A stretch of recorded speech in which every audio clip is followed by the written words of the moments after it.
To hunt late season whitetails in Iowa, I think there's two keys. One has to do with the weather.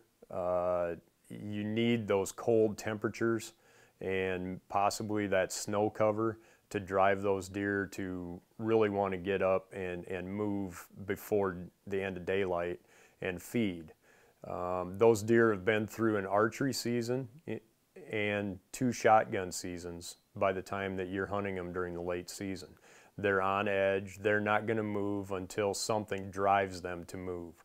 And you know, in Iowa, that's cold and that's snow that tends to drive those deer to move.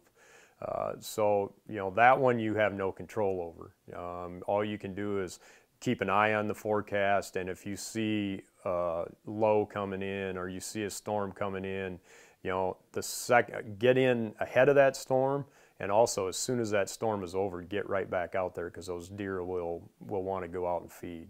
The colder the temperatures, the better. It's not always the most pleasant to hunt in, but if you prepare for it, you know, it can be done. The second thing is food source. When I hunt in the late season in Iowa, I concentrate on travel routes between bedding areas and food sources. And I try to concentrate as close to the bedding areas as I can, because that gives you a better chance for those deer to move during the daylight hours.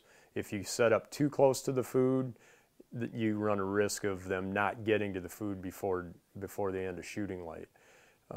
With that said, I start out close to the food, see what's happening, and then try and figure out how the deer are entering those food sources. And in the late season, our food sources are cut cornfields, cut bean fields. In our instance, we plant a lot of Biologics Last Bite is a product that we've had great luck with in northern Iowa.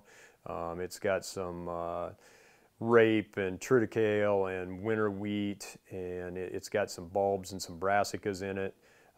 We usually augment that. We throw a little soybean seed in with ours when we plant it, and that's been a great draw in the late season for us. I think those deer know that even in snow cover, they can paw anywhere in that food plot and they're going to come up with something. Where a lot of times if they're in the timber, you know, they got to search out those acorns. They got to you know, search out those maple leaves that maybe are still hanging onto a branch under the snow. But when they're in those food plots and they know that anywhere they paw the ground, they're going to come up with some sort of nutrition out of it. But I always start close to the food plot, observe what's going on, try and learn where the deer are coming from. I'll also use trail cameras at that time of year to try and figure out how they're accessing food. And then I will slowly work my way in towards the bedding area. Try not to pressure that bedding area early and often, and you have to have a good route in and a good route out. You can't be spooking deer off those food plots when you go to leave in the evening.